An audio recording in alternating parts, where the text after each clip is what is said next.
Hello everyone, आज date है 29 मई 2023 और द हिंदू न्यूज एनालिसिस में आपका स्वागत है। इस वीडियो में हम द हिंदू की इंपोर्टेंट न्यूज़ को एग्जाम के पॉइंट ऑफ व्यू से डिस्कस करेंगे। नीचे डिस्क्रिप्शन बॉक्स में Telegram channel Volcano IAS academy का लिंक दिया हुआ है। आप Telegram channel Volcano IAS academy के साथ में जुड़ सकते हैं। वहाँ पर हर exam means UPSC, state PCS and other exams के पॉइंट ऑफ व्यू से काफ़ी इंपॉर्टेंट इन्फॉर्मेशन आप सभी के साथ में शेयर की जाती है। तो चलो स्टार्ट करते हैं। वीडियो को स्टार्ट करेंगे एक ज्योग्राफिकल बेस्ड क्वेश्चन के साथ में। और आज आपका क्वेश्चन ये है कि जमैका को आपको मैप में व्यू करना है, फिर इससे रिलेटेड हर इंपॉर्टेंट फैक्ट्स को एंड इन्फॉर्मेशन को कमेंट बॉक्स में टाइप करना है। कल हमने आपसे क्वेश्चन पूछा था सोन घड़ियाल वाइल्ड लाइफ सेंचुरी को लेकर के। तो सोन घड़ियाल वाइल्ड लाइफ सेंचुरी जो है वो हमारे इंडिया के मध्य प्रदेश स्टेट में लोकेटेड है। इस सोन घड़ियाल वाइल्ड लाइफ सेंचुरी में मैक्सिमम पार्ट जो है वो सोन रिवर का आता है, कुछ पार्ट जो है वो बनास रिवर का आता है और कुछ पार्ट आता है गोपाड रिवर का। ये इंपॉर्टेंट फैक्ट है, आपको ध्यान में रखना है। इस वाइल्ड लाइफ सेंचुरी को 1981 में एस्टेब्लिश किया गया था। घड़ियाल, जैसा कि सोन घड़ियाल वाइल्ड लाइफ सेंचुरी के नेम में ही शो हो रहा है, तो घड़ियाल और क्रोकोडाइल जो है उसकी पॉपुलेशन को प्रोटेक्ट करने के लिए। अब सबसे इंपॉर्टेंट बात यह है, जैसे कि प्रेजेंट टाइम में यूपीएससी काफ़ी ज़्यादा फोकस कर रहा है कि ज्योग्राफिकल लोकेशन को लेकर के क्वेश्चन पूछता है, लेकिन ये रिलेट करके पूछता है कि वो न्यूज़ में क्यों बने हुए थे। तो सोन घड़ियाल वाइल्ड लाइफ सेंचुरी जो है ये इसलिए न्यूज़ में बना हुआ था कि सोन रिवर के आसपास वाले रीजन में दो प्राइवेट कंपनी जो है वो माइनिंग एक्टिविटीज में इन्वॉल्व थी।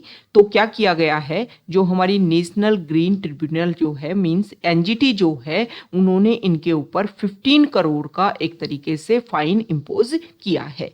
तो आपको सोन घड़ियाल वाइल्ड लाइफ सेंचुरी से रिलेटेड बेसिक फैक्ट, इसकी जो लोकेशन है वो आपको ध्यान में रखना है। अब जैसा कि यूपीएससी के एग्जाम की बात हुई है, तो कल जो है मींस 28 मई को यूपीएससी प्रीलिम्स का एग्जाम कंडक्ट हुआ।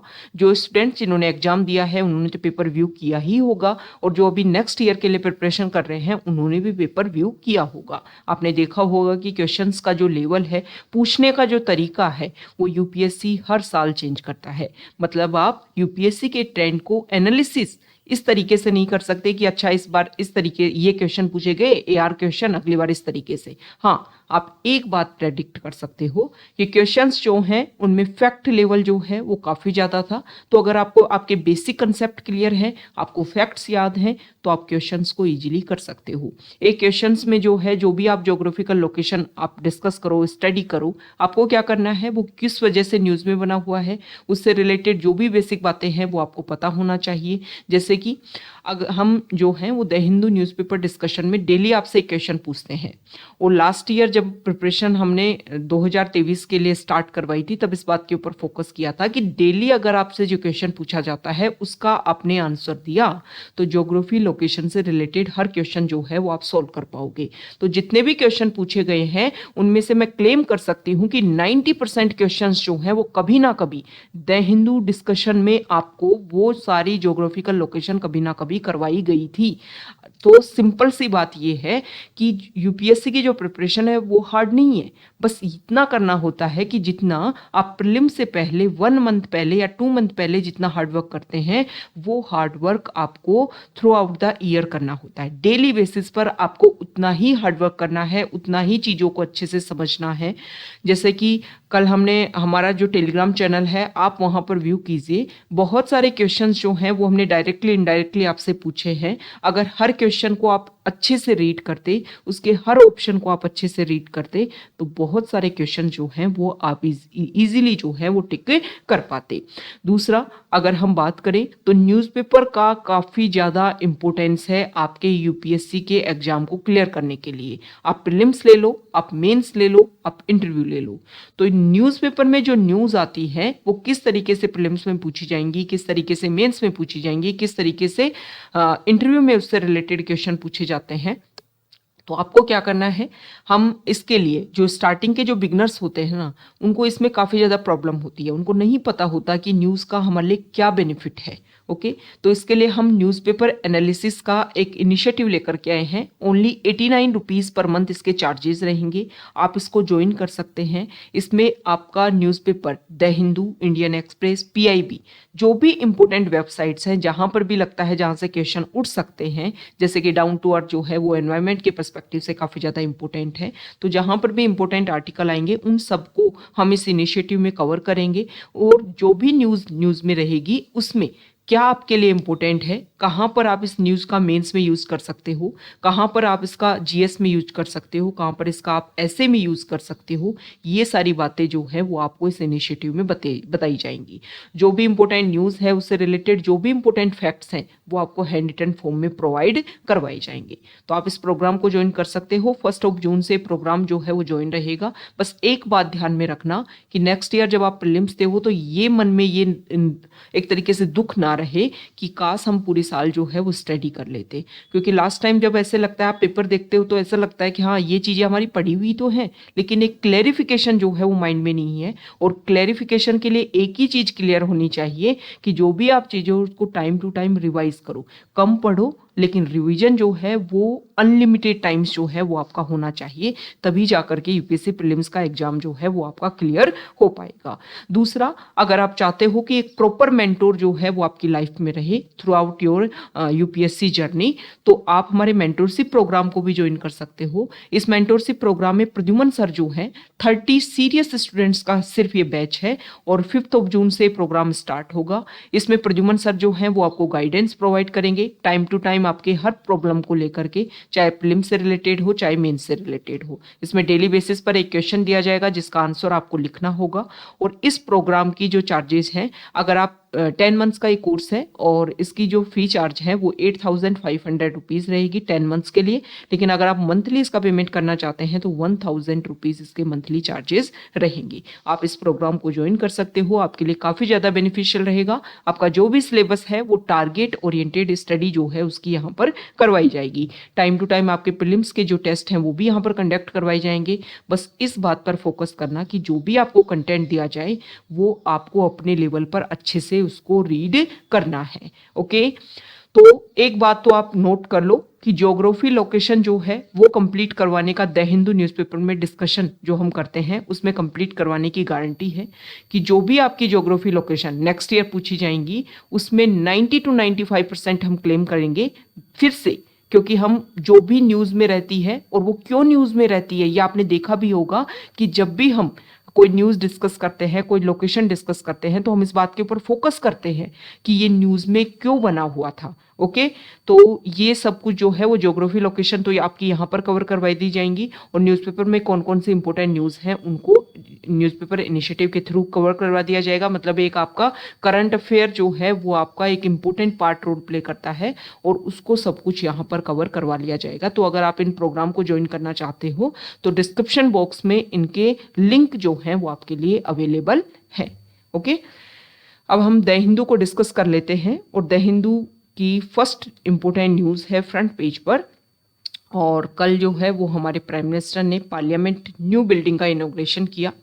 इंपॉर्टेंट बात उन्होंने बोली कि देखो नेक्स्ट 25 ईयर जो है वो हमारे लिए काफ़ी ज़्यादा इंपॉर्टेंट है। पार्लियामेंट की ये जो बिल्डिंग है वो एक न्यू बिल्डिंग नहीं है, ये हमारे 140 करोड़ जो इंडियंस हैं उनकी एक न्यू एस्पायरेशन का सिंबल है।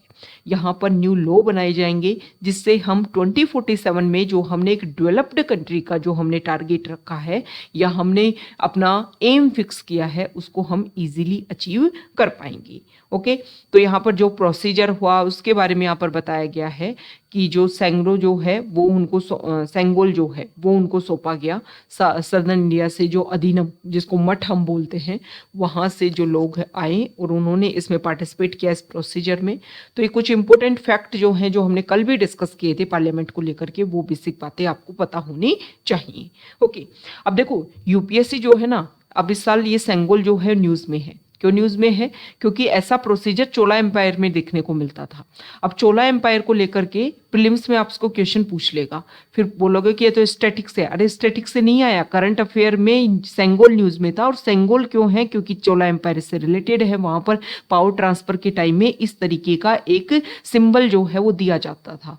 तो इस तरीके से क्वेश्चन जो है ना यूपीएससी पूछता है। अगर आप न्यूज़पेपर को बहुत अच्छे से कवर करते हो ना, बहुत अच्छे से उसको स्टैटिक रिलेट करके भी स्टडी करते हो, तो बहुत सारे क्वेश्चन जो है वो आप इजीली अचीव कर पाओगे।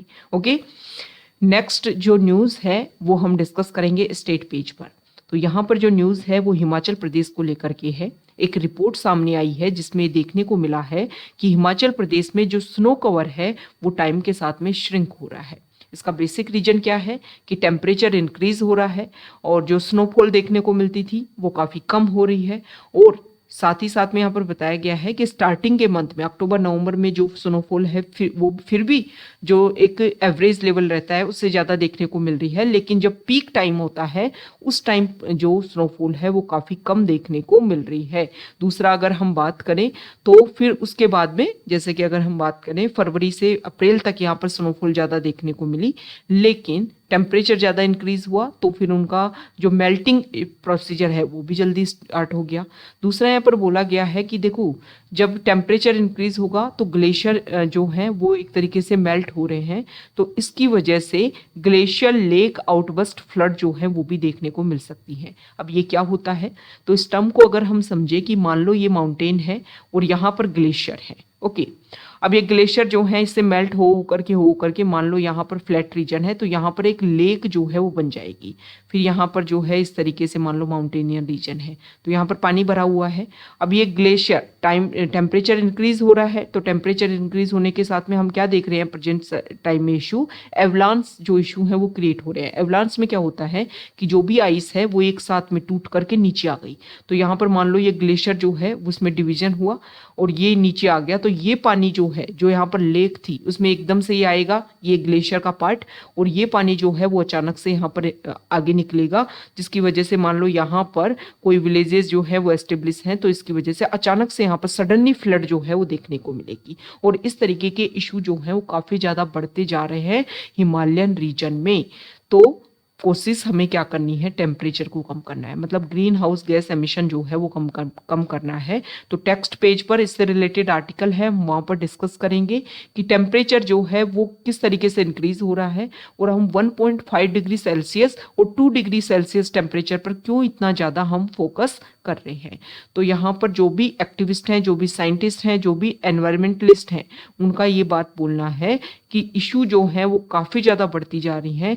मेन प्रॉब्लम ये है कि हमें जो एमिशन जो है उसको हमें रेगुलेट करना होगा, तभी जाकर के ये सारी प्रॉब्लम जो है उनको हम सॉल्व कर सकते हैं। नेक्स्ट इंपॉर्टेंट आर्टिकल है एडिटोरियल पेज पर, और यहाँ पर हम जो आर्टिकल डिस्कस करेंगे, राइटर जो है उन्होंने मेंस्ट्रुअल साइकिल जो विमेन में देखने को मिलता है उसको लेकर के एक अवेयरनेस क्रिएट करने की बात की है। राइटर ने बोला है कि menstrual health is a public health issue. ऐसा नहीं है कि किसी वीमेन से रिलेटेड प्रॉब्लम है या वीमेन से रिलेटेड ही इशू है, ये एक पब्लिक हेल्थ इशू है। राइटर ने बोला कि रूरल एरिया जो है वहाँ पर गर्ल्स में, वीमेन में अवेयरनेस क्रिएट करने के लिए जो गवर्नमेंट है वो काफ़ी ज़्यादा कोशिश कर रही है। और देखो आपको पता होना चाहिए कि 28 मई को मेंस्ट्रुअल हाइजीन डे जो है वो मनाया जाता है, ताकि लोगों में जो वीमेन है, गर्ल्स जो हैं, उनमें अवेयरनेस आ सके। ओके, तो यहाँ पर आप इसको भी ध्यान में रखिए क्योंकि कल जो एग्जाम था उसमें हैंडलूम डे को लेकर के क्वेश्चन पूछ लिया गया था। ओके, तो जिस तरीके से प्रेजेंट टाइम में विमेन के एम्पावरमेंट के लिए गवर्नमेंट फोकस कर रही है, तो इस तरीके के क्वेश्चन जो है वो पूछा जा सकता है। ओके, तो मतलब आप प्रीलिम्स का पेपर उठा के देखोगे ना, तो ये बोला जाता है कि फैक्ट जो है, डायरेक्टली फैक्ट नहीं पूछे जा रहे आपसे, पर आप पेपर उठा के देखोगे तो इनडायरेक्टली आपसे फैक्ट ही पूछे जा रहे हैं। आप कोई भी क्वेश्चन उठा के देखो, कौन उसका मेंबर है, कौन नहीं है, कौन कहाँ पर लोकेटेड है, मतलब फैक्ट ही तो आपसे पूछे जा रहे हैं ना।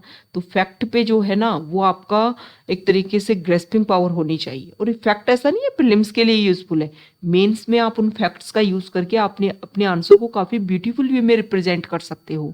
ओके, तो ये आपके लिए काफ़ी ज़्यादा बेनिफिशियल है। ओके, और तो ऐसी बेसिक बातें जो है ना वो आपको पता होनी चाहिए। तो राइटर ने यहाँ पर आर्टिकल की शुरुआत की है एक इशू से। यहाँ पर उन्होंने एक एग्जाम्पल दिया है कि 12 ईयर ओल्ड सिस्टर को उसके भाई ने मार दिया। क्यों मार दिया? महाराष्ट्र स्टेट में, क्योंकि उसकी जो क्लोथ थे उसके ऊपर उनको जो है वो ब्लड के स्टेन दिखाई दिए। तो उनको क्या लगा कि सेक्सुअल रिलेशनशिप में उनकी बहन है और ये उसके एक साइन है। ओके, मतलब लोगों में ये अवेयरनेस नहीं है कि जो मेंस्ट्रुअल साइकिल जो है वो गर्ल्स में कब से स्टार्ट हो जाता है। ओके, तो ये छुपाने की बात नहीं है। राइटर जो है उन्होंने फोकस किया है कि आज भी अगर आप मेडिकल केमिस्ट पर आप जाओगे, शॉप पर आप जाओगे, केमिस्ट शॉप पर, और अगर आप पैड की डिमांड करते हो तो पैड को या तो आपको न्यूज़पेपर में रैप करके दिया जाता है या आपको ब्लैक पॉलिथीन में उसको रैप करके दिया जाता है। मतलब आज भी उसको एक सेमफुल वर्क जो है वो माना जाता है कि ये चीज़ें जो हैं वो छुप करके होनी चाहिए। लेकिन ये इंसिडेंट देखने के बाद में लोगों में एक अवेयरनेस आनी चाहिए कि मेंस्ट्रुअल साइकिल जो है वो एक शेमफुल वर्क नहीं है, शेमफुल इशू नहीं है, वो एक अवेयरनेस का इशू है। जेंट्स को, बॉयज़ को, गर्ल्स को, विमेंस को, सबको इसके बारे में पता होना चाहिए कि इसमें कितनी प्रॉब्लम होती है, कितने इशू होते हैं, गर्ल्स जो है वो कितना इफेक्टेड होती हैं।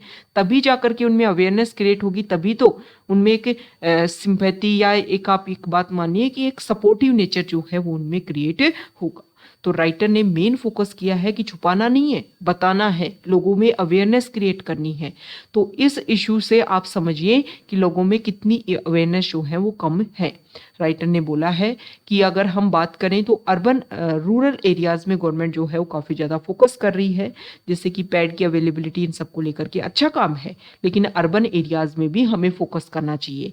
जैसे कि स्लम में कोई गर्ल्स रहती है, ओके, या फिर कोई जैसे कि लोकल वेंडर है, कोई वेजिटेबल सेलिंग करने का कोई काम करती है, या फिर सैनिटेशन वर्कर है, तो इस तरीके की, या फिर जो भी जैसे कि कंस्ट्रक्शन वर्कर है कोई विमेन, तो वहाँ पर आपको एक प्रॉपर शेड्यूल, जो भी आपकी कम्युनिटी टॉयलेट्स होती हैं वो इतनी अनहाइजीनिक होती हैं कि वहाँ पर आप क्लीनेस को लेकर के काम नहीं कर सकते। दूसरा, समर्स टाइम में वाटर की अवेलेबिलिटी नहीं होती है। जो भी ये डेली वेजेस वर्कर्स होते हैं इनके पास में वाटर की अवेलेबिलिटी अर्बन एरियाज में जब नहीं देखने को मिलती है तो उनमें सैनिटेशन इशू जो है वो क्रिएट हो जाते हैं। मैक्सिमम विमेन या गर्ल्स क्या करती हैं कि वो जो भी वेस्टेज क्लॉथ होता है उसको एज ए पैड यूज़ करती हैं और फिर उसको विदाउट क्लीनिंग जो है उसको फेंक देती हैं। उनको जो भी डस्टबिन होता है उसमें डंप कर दिया या कहीं पर भी फेंक दिया। तो जो भी कलेक्टर्स होते हैं, जो भी मतलब वेस्टेज को कलेक्ट करते हैं, वो अपने नेक्ड हैंड से फिर उनको क्या करते हैं, सेग्रीगेट करते हैं। जैसे सैनिटेशन वर्कर्स उनको सेग्रीगेट करते हैं। तो प्रॉपर क्या होना चाहिए कि जो भी आपकी पब्लिक टॉयलेट्स हैं वहाँ पर एक तरीके का डस्टबिन होना चाहिए जो विमेन यूज़ कर सके और जहाँ पर इनका डंपिंग हो सके, ताकि प्रॉपरली जो भी पैड्स हैं वो उनकी डंपिंग हो सके, क्लीननेस जो है वो हो सके। तो हमें क्या करना है, अर्बन एरियाज़ पर भी हमें प्रॉपरली फोकस करना है। अर्बन एरियाज जहाँ पर सैनिटेशन इशू जो है काफ़ी बड़ी प्रॉब्लम है। कम्युनिटी जो टॉयलेट्स होती हैं वो मैक्सिमम 11 PM जो है वो बंद हो जाती हैं, क्लोज हो जाती हैं। तो उसके बाद में जो इशू है वो किस तरीके से टैकल किया जाए। तो राइटर का यहाँ पर मेन पॉइंट ये है कि एक तो अवेयरनेस क्रिएट करो, ओके। दूसरा जो है, मतलब जो वीमेन है, जो गर्ल्स है, उनको पता ही नहीं है कि वो क्या यूज़ कर रही है और उसकी वजह से क्या प्रॉब्लम हो सकती है। मैक्सिमम हम देखते हैं कि गर्ल्स जो हैं वो 12 आवर्स तक वन पैड जो है उसी को यूज़ करती रहती है। तो एक तो क्या होना चाहिए, अवेयरनेस क्रिएट हो। बार बार जाकर के वो खरीद नहीं सकती क्योंकि इसमें जो मनी है वो एक बहुत बड़ा इशू बनता है। तो गवर्नमेंट या तो फ्रीली अवेलेबल करे उनको हॉस्पिटल्स में या जिसके थ्रू भी, और मैक्सिमम फिर हॉस्पिटल्स में अवेलेबल करेगी तो गवर्नमेंट क्या करती है, जो आधार कार्ड है इन सब का यूज़ करेगी या जो भी आपका राशन कार्ड है इनका यूज़ करेगी। तो फिर जो भी जैसे कि माइग्रेटरी जो वर्कर्स होते हैं उनमें जो वीमेन होती है उनके लिए काफ़ी ज़्यादा इशू होता है, क्योंकि लोकल का उनके पास में क्या नहीं होता है, राशन कार्ड नहीं होता है, जिसकी वजह से प्रॉब्लम आती है। तो इसमें गवर्नमेंट जो है वो एक तो करे अवेयरनेस, दूसरा यहाँ पर फोकस करें कि जो अर्बन एरियाज हैं वहाँ पर जो कम्युनिटी टॉयलेट्स हैं उनको क्लीन करने का, वहाँ पर पब्लिक टॉयलेट्स में इस तरीके का डस्टबिन इंस्टॉल करने का। एक क्या किया जाए कि रीयूजेबल जो पैड्स हैं वो बनाए जाएं ताकि उनको क्लीन करके दोबारा से रीयूज किया जा सके, उनको इस तरीके से अनहाइजीनिक तरीके से फेंका ना जाए ताकि जो सैनिटेशन वर्कर्स है वो इससे इफेक्ट ना हो। तो एक साइकिल है, इस साइकिल को हमें इस तरीके से रेगुलेट करना है कि वीमेन जो है, गर्ल्स जो हैं, उनको भी प्रॉब्लम ना हो और सोसाइटी में एक अवेयरनेस भी क्रिएट हो और जो प्रॉब्लम है उसका सॉल्यूशन भी देखने को मिले। यहाँ पर जैसे अलग अलग स्टेट में, जैसे कि अब अगर हम बात करें तो female friendly community and public toilet जो हैं, जिसको सी टॉयलेट बोलते हैं, जो तेलंगाना और तमिलनाडु में एस्टेब्लिश किए गए हैं, और दिल्ली जो है वहाँ पर पिंक टॉयलेट बनाए गए हैं। तो ये चीज़ें शो करती हैं कि गवर्नमेंट इसके लिए काम कर रही है। अभी इन्हीं एग्जाम्पल का तो आप यूज़ करोगे ना मेंस में, कि जब भी विमेन हाइजीनिक की बात आएगी तो आप मेंस्ट्रुअल साइकिल को लेकर के ये बता सकते हो कि कौन सा स्टेट जो है वो किस तरीके से काम कर रहा है। दूसरा यहाँ पर जो वेस्टेज जो है उसके लिए भी, जैसे कि रेड डॉट कैंपेन और पैड केयर लैब्स, इस तरीके के इनोवेशन जो है वो गवर्नमेंट ने स्टार्ट किए हैं। तो इसको हमें प्रमोट करना चाहिए ताकि जो इशू है वो देखा जा सके, उसका सॉल्यूशन जो है वो देखा जा सके। ओके, नेक्स्ट जो यहाँ पर आर्टिकल है, तो देखो अभी कुछ टाइम पहले ही लास्ट वीक जो है वो यूनाइटेड नेशन ने जो पीस कीपिंग मिशन है उसके 75 ईयर कंप्लीट हो गए हैं। और यहाँ पर अगर हम बात करें तो इसका जो फर्स्ट मिशन है वो भेजा गया था 1948 में इजराइल अरब के बीच में जो इशू हुआ था उसको ओवरसी करने के लिए। ओके, फर्स्ट मिलिट्री ऑब्जर्वर्स जो हैं वो वहां पर भेजे गए थे। तो इस तरीके का फैक्ट जो है 75 ईयर कंप्लीट हुए हैं, तो नेक्स्ट ईयर्स को लेकर के क्वेश्चन पूछ लिया जाएगा। एक फैक्ट ये दे दिया जाएगा कि फर्स्ट मिलिट्री ऑब्जर्वर जो है वो कहाँ भेजे गए थे, वो भेजे गए थे अरब फिलिस्तीन के बीच में जो इशू हुआ था उसको टैकल करने के लिए, और सॉरी इजराइल फिलिस्तीन। और एक ये मेजर इशू भी है, लोगों का फोकस भी जाएगा कि हाँ यार हो सकता है उसको टैकल करने के लिए भेजा गया हो। तो इस तरीके से क्लेरिफिकेशन, यूपीएससी जो है ना वो वर्ड्स का गेम खेलता है, या तो कोई वर्ड्स जो है वो एक्स्ट्रा इनपुट कर देगा स्टेटमेंट में या किसी वर्ड को रिप्लेस कर देगा। ओके, तो आपको एक बात ध्यान में रखनी है कि आपको वर्ड्स को तो ध्यान में पढ़ना ही है, वर्ड्स के बिटवीन जो है जो गैप है वो भी आप में, मतलब वहां पर भी आपको अवेयरनेस जो है वो इतनी क्रिएट होनी चाहिए कि बिटवीन द गैप्स जो है उसको भी आप अच्छे से रीड कर पाओ। समझने की बात यह है कि मोर अटेंटिव तरीके से आपको अपनी स्टडी करनी है। ऐसा नहीं है कि ये भी पढ़ लिया, ये भी पढ़ लिया, ये भी पढ़ लिया। No no no no no, जब तक आप किसी चीज को मल्टीपल टाइम्स रिवीजन नहीं करोगे, जब तक आपने जो पढ़ा है उसको आपको एमसीक्यू के थ्रू आप उसको सॉल्व नहीं करोगे, तो वो चीज़ें जो हैं वो आपका सॉल्यूशन लेवल पर या आपके एग्जाम क्लेरिफिकेशन लेवल पर नहीं आ पाएगा। तो जो भी आपने गलतियां की हैं, जो भी आपने मिस्टेक्स की हैं, उनको आपको सुधारना होगा, तभी आपका नेक्स्ट ईयर जो है वो आपका पेपर एक रिजल्ट के रूप में कन्वर्ट हो पाएगा। ओके, ये ऐसा ना हो कि नेक्स्ट ईयर भी हम पेपर के बाद में सेम बातें करते रहें कि आप ये कर लेते, आप ये कर लेते, या आप ये कर लेते, क्योंकि 1 ईयर के लिए हम वैसे ही कंटेंट आपको प्रोवाइड करेंगे, बस आपको जो है वो अपनी स्टडी के ऊपर फोकस करना है। ओके, नेक्स्ट जो आर्टिकल है वो हम टेक्स्ट पेज पर डिस्कस करेंगे। और यहाँ पर जो टेम्परेचर को लेकर के इशू है कि हम 1.5 डिग्री सेल्सियस टारगेट जो है ये इतना क्रिटिकल क्यों है और हम इसके ऊपर इतना फोकस क्यों कर रहे हैं। देखो, world meteorological department, world meteorological organization जो है, ये कल हमने डिस्कस किया था कि इसका ऑर्गेनाइजेशन कहाँ है, वो आप कमेंट बॉक्स में बता दोगे। ओके, और ये आप ये भी बताओगे कि क्या ये यूनाइटेड नेशन की एक इम्पोर्टेंट पार्ट है, मतलब उसका एक ऑर्गन है, या उसकी एक स्पेशलाइज्ड एजेंसी है, ये भी आप कमेंट बॉक्स में बताओगे। ओके, तो जो भी आपसे क्वेश्चन पूछे जाते हैं उनका आप आंसर दोगे। अब मैंने बोला है, एक टर्म बोली है स्पेशलाइज्ड एजेंसी ऑफ यूएन, तो आपको पता होना चाहिए कि कौन कौन से ऑर्गेनाइजेशन जो हैं स्पेशलाइज्ड एजेंसी होते हैं यूएन के, पहले कितने थे, क्या कोई रिप्लेस हुआ है तो कौन सा हुआ है, और स्पेशलाइज्ड एजेंसी जो है वो क्या होती है। ओके, तो ये सारी बेसिक बातें जो हैं वो आपको पता होना चाहिए। देखो, आप न्यूज़पेपर में होमगार्ड्स को लेकर के एक ऐड देखते होंगे बार बार कि अलग अलग स्टेट जो है वो होमगार्ड का रिक्रूटमेंट कर रहे हैं, तो उसको लेकर के क्वेश्चन पूछ लिया कल के एग्जाम में। तो है ना, आपको एक मतलब आप क्यूरियस नेचर रखो, जो भी आप न्यूज़ पढ़ो, जो भी आप चीज़ पढ़ो, अगर आपको नहीं पता है तो सर्च करो, और तभी जाकर के आपके कंसेप्ट क्लियर होंगे, आपकी चीज़ें समझ में आएंगी और आपको पता होगा। फिर वहाँ पर जाकर के आप जो बोलते हैं ना, एक एलिमिनेशन मेथड के नाम पर काफ़ी ज़्यादा वीडियोस वायरल होते हैं कि एलिमिनेशन मेथड कर लो आप, और आप बहुत सारे क्वेश्चंस को, हाँ कुछ क्वेश्चंस में आप अप्लाई कर सकते हो, लेकिन आप तभी अप्लाई कर पाओगे जब आपके कैसे कंसेप्ट क्लियर होंगे। एलिमिनेशन मेथड ये सब कुछ काम नहीं करता है, आपके बेसिक्स जो हैं वो काफ़ी क्लियर होने चाहिए, फैक्ट्स जो हैं आपको याद होने चाहिए। यूपीएससी ने ट्रेंड ही चेंज कर दिया है, आप एलिमिनेशन मेथड का यूज़ ही नहीं कर पाओगे जब तक आपको दोनों कंसेप्ट जो हैं या जितने भी स्टेटमेंट जो हैं वो आपको बिल्कुल क्लियर नहीं है तो। ओके, तो एलिमिनेशन मेथड के नाम पर और टेक्निक्स के नाम पर जो काफ़ी ज़्यादा कोर्सेज बेचे जाते हैं ना, उसका जो है वो एक तरीके से यूपीएससी जो है ना उसने अपना ट्रेंड ही काफ़ी ज़्यादा चेंज कर दिया है।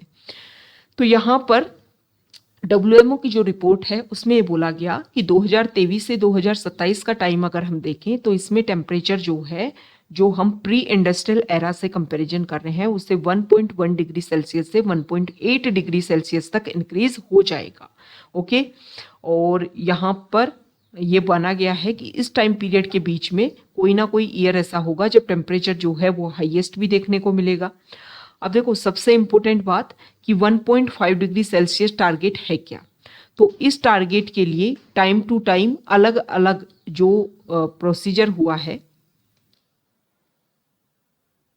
तो 1.5 डिग्री सेल्सियस का जो टारगेट है वो हमारी अलग अलग जो ग्लोबल मीटिंग्स हुई हैं उसके रूप उसमें जो है वो फिक्स किया गया है।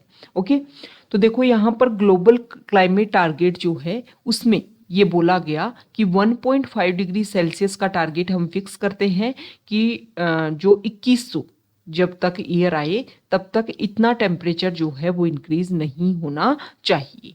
ओके, अगर इससे ज़्यादा टेम्परेचर देखो इंक्रीज होता है तो प्रॉब्लम जो है वो इंक्रीज हो जाएगी। जैसे कि अगर हम बात करें तो अगर 2 डिग्री सेल्सियस टेम्परेचर इंक्रीज हो जाता है टाइम के साथ में, तो इसकी वजह से जो स्मॉल आइलैंड कंट्रीज हैं उनके लिए तो काफ़ी ज़्यादा प्रॉब्लम क्रिएट हो जाएंगी। और इसीलिए हम देखते हैं कि जो पैसिफिक आइलैंड में जो स्मॉल आइलैंड कंट्री है जैसे कि पपुआ न्यू गिनिया, फिजी, जो हम बार बार उनके बारे में डिस्कस करते रहते हैं, वो इस चीज़ को लेकर के काफ़ी ज़्यादा फोकस कर रहे हैं कि जो बड़ी कंट्रीज हैं वो काम करें इसके लिए। अगर वो इसी तरीके से एमिशन करते रहे तो प्रॉब्लम जो है वो फेस करनी पड़ेगी इन स्मॉल आइलैंड कंट्री को।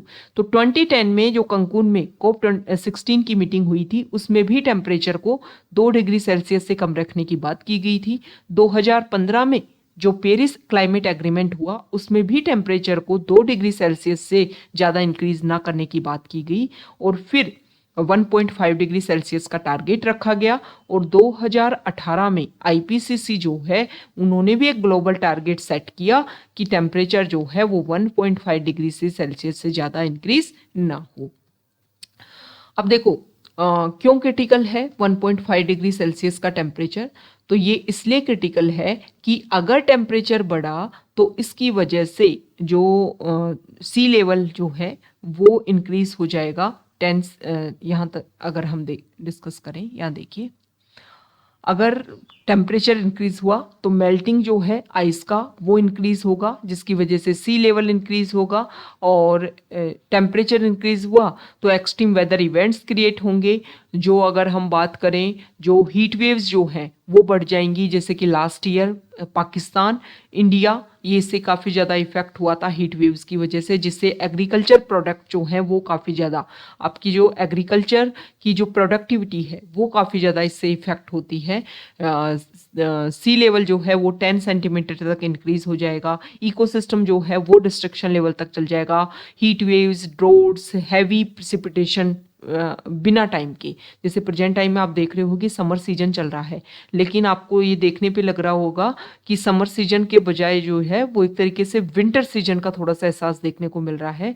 आपके यहाँ पर जो अलग अलग एरिया में रेन जो है वो आ रही है और एक एक्सट्रीम जो हीट इस टाइम देखने को मिलती है वो नहीं देखने को मिल रही है। तो इसकी वजह से हो सकता है आने वाले टाइम में जो मानसून सीजन है वो इफेक्ट हो, और मानसून सीजन इफेक्ट होगा तो इसकी वजह से जो खरीफ क्रॉप है वो भी इफेक्ट होगी।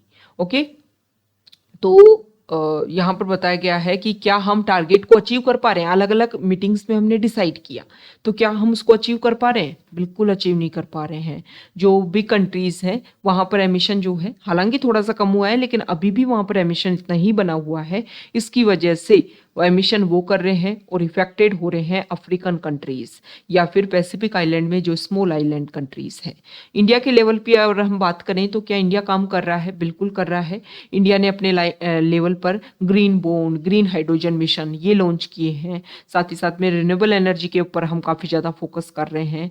इंडिया जो है उन्होंने अपने खुद के टारगेट जो हैं वो फिक्स किए हैं और उनको अचीव करने की भी इंडिया काफ़ी ज़्यादा फोकस कर रहा है। तो इंडिया अपने लेवल पर जो भी एमिशन है उनको कम करने की कोशिश कर रहा है। यहाँ पर बताया गया है कि इशू की वजह से, टेम्परेचर इंक्रीज होने की वजह से कितना ज़्यादा प्रॉब्लम जो है वो देखने को मिल रहा है। तो आपको क्या करना है, आपको इसमें जो भी इम्पोर्टेंट पॉइंट्स हैं, जो पॉइंट्स हैं वो यहाँ पर एक तरीके से बताया हुआ है, ये आपको पता होना चाहिए। और आपको इंडिया के क्या क्या इनिशिएटिव हैं, क्योंकि जब भी कोई इशू जैसे मेंस लेवल पर हम डिस्कस करें तो जब भी कोई इशू की टेम्परेचर बढ़ रहा है तो इंडिया के क्या इनिशिएटिव, इस तरीके क्वेश्चन पूछ ले जाएंगे। तो इनिशिएटिव जो है वो इंडिया के जैसे green bond, green hydrogen mission, renewable energy के ऊपर ज़्यादा फोकस, ये कुछ इंडिया के इनिशिएटिव हैं, ये आपको पता होना चाहिए। और साथ ही साथ में जो हमने इंटरनेशनल सोलर अलायंस वो इंडिया ने इनिशिएट किया, और इसके अलावा भी जो कोएलिशन एग्रीमेंट है एंड इसको लेकर के, टेम्परेचर को लेकर के, उसके ऊपर इंडिया ने फोकस किया। तो ये इंडिया के इनिशिएटिव है और ये काफ़ी ज़्यादा बेनिफिट जो है वो पूरे वर्ल्ड को प्रोवाइड कर रहे हैं। नेक्स्ट इंपॉर्टेंट आर्टिकल है न्यूज़ पेज पर, और यहाँ पर हम डिस्कस करेंगे। यहाँ देखिए, देखो एक रिपोर्ट आई है, और ये रिपोर्ट जो है वो इसमें जो भी ग्लोबल और रीजनल ट्रेंड्स जो हैं वो शो हुए हैं।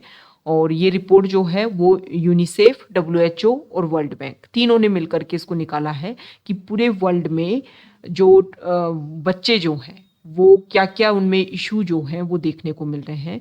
तो यहाँ पर एक इम्पोर्टेंट बात हमारे इंडिया के लिए आई है कि इंडिया में स्टंटिंग जो है वो तो रिडक्ट हुआ है, वो तो कम हुआ है। ऐसा हमने नेशनल फैमिली हेल्थ सर्वे 5 में भी देखा था। लेकिन वेस्टिंग, ओबेसिटी, ओवरवेट, ये जो इशू है वो टाइम के साथ में बढ़ते जा रहे हैं। तो what is stunting, what is wasting, ये आप कमेंट बॉक्स में बता दोगे। इसको लेकर के क्वेश्चन पूछा जा सकता है। वेस्टिंग जैसे स्टंटिंग और स्टंटिंग, वेस्टिंग, वेस्टिंग, चार ऑप्शन दे दिए और चारों को जो है वो दे दिया सामने कुछ एक में, जैसे स्टंटिंग यहाँ पर दिया, आप इस तरीके से समझिए। यहाँ पर हम देखते हैं कि मान लो ये स्टंटिंग दे दिया, ये स्टंटिंग, ये वेस्टिंग, ये वेस्टिंग। अब इनके जो प्रॉपर डाटा है कि एज के अकॉर्डिंग जो है वो हाइट नहीं बढ़ रही है, एज के अकॉर्डिंग जो है वो हेल्थ इंक्रीज नहीं हो रही है, इस तरह एक में करेक्ट डाटा दे दिया, एक में गलत डाटा दे, करेक्ट डाटा दे दिया, एक में गलत डाटा दे दिया। पूछ लिया जाएगा कि कौन सा करेक्ट है, कौन सा सही है, कौन सा करेक्ट है, कौन सा इनकरेक्ट है। तो इस तरीके से आपको स्टैंडिंग और वेस्टिंग में क्या इनके प्रॉपर क्राइटेरिया है ये आप कमेंट बॉक्स में बता दोगे। तो यहाँ पर कुछ बेसिक डाटा बताए हैं कि 2012 से अगर हम कंपैरिजन करें तो 2022 तक, ठीक है, इंडिया में 1.6 करोड़ जो हैं वो कम बच्चे स्टंटिंग देखने को मिल रहे हैं। और स्टंटिंग तो हमने रिड्यूस की है, लेकिन वेस्टिंग जो है वो वैसे के वैसे बना हुआ है। 2022 में अभी भी 18.7% इंडिया में वेस्टिंग देखने को मिल रही है। और अगर हम बात करें किसकी, ओवरवेट चिल्ड्रन की, तो 2022 में है 2.8%, जो 2012 में थे सिर्फ 2.2%। ओके, अगर हम बात करें ग्लोबल स्टंटिंग की, तो ग्लोबल स्टंटिंग 2012 में थी 26.3% और 2022 में हो गई 22.3%। लेकिन ओबेसिटी जो है वो भी पूरे वर्ल्ड में 5.5% से 5.6%, मतलब ओबेसिटी बढ़ती जा रही है। हालांकि स्टंटिंग जो है वो ना सिर्फ इंडिया में, पूरे वर्ल्ड में भी कम हुई है, लेकिन अदर इशू जो है जैसे कि वेस्टिंग, ये सब इंक्रीज हो रहे हैं। तो हमें फोकस करना चाहिए। हमारा जो भी माल न्यूट्रिशन एक बड़ा इशू है, जैसे कि मिड डे मील स्कीम के तहत जो है हम प्रोवाइड करें, तो इन सभी पॉइंट्स के ऊपर हमें ज़्यादा फोकस करने की ज़रूरत है। नेक्स्ट यहाँ पर जो आर्टिकल है वो डेंगू के बारे में है कि 2001 में इंडिया में सिर्फ 8 स्टेट ऐसे थे जहां पर डेंगू के केसेस देखने को मिल रहे थे, लेकिन अभी जो है पूरे नेशन वाइड इन्फेक्शन डेंगू का फैल गया है। लास्ट ईयर जो है वो लद्दाख में भी 2 केसेस जो है उसके देखने को मिले हैं। तो सभी जगह प्रेजेंट टाइम में डेंगू जो है वो इसके केसेस बढ़ते जा रहे हैं, और आने वाले टाइम में मानसून सीजन आएगा तो यहाँ पर डेंगू, मलेरिया, जीका, ये जो भी इशू है, जो भी प्रॉब्लम है, इनके बारे में आपको क्या होना चाहिए, एक अवेयरनेस जो है होनी चाहिए। तो ये हमने डिस्कस किया किसके बारे में, डेंगू डिजीज के बारे में। अब यहाँ पर देखो, गवर्नमेंट जो हमारी सेंट्रल गवर्नमेंट है ना, उन्होंने रेयर डिजीज पॉलिसी, मतलब वो डिजीज जो काफी रेयर, मतलब लाखों की संख्या में किसी एक पर्सन को होती है, उसको बोला जाता है रेयर डिजीज। और इसके जो भी इसका ट्रीटमेंट जो है वो भी इजीली अवेलेबल नहीं होता। तो ये पॉलिसी गवर्नमेंट लेकर के आई थी कि गवर्नमेंट जो है इसमें हेल्प करेगी। तो दिल्ली हाईकोर्ट ने बोला है कि इस पॉलिसी को इम्प्लीमेंट करने के लिए आप एक पैनल लेकर के आई।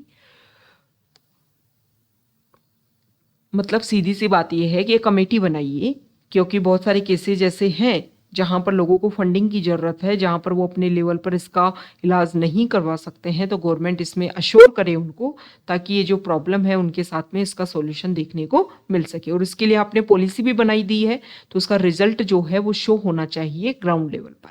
ओके, तो ये आज का हमारा द हिंदू न्यूज़पेपर का डिस्कशन था। अगर आप यहाँ तक आए हैं, वीडियो आपको अच्छा लगा है, तो प्लीज़ वीडियो को लाइक कर दीजिए, शेयर कर दीजिए और चैनल को सब्सक्राइब कर दीजिए। Okay, thank you.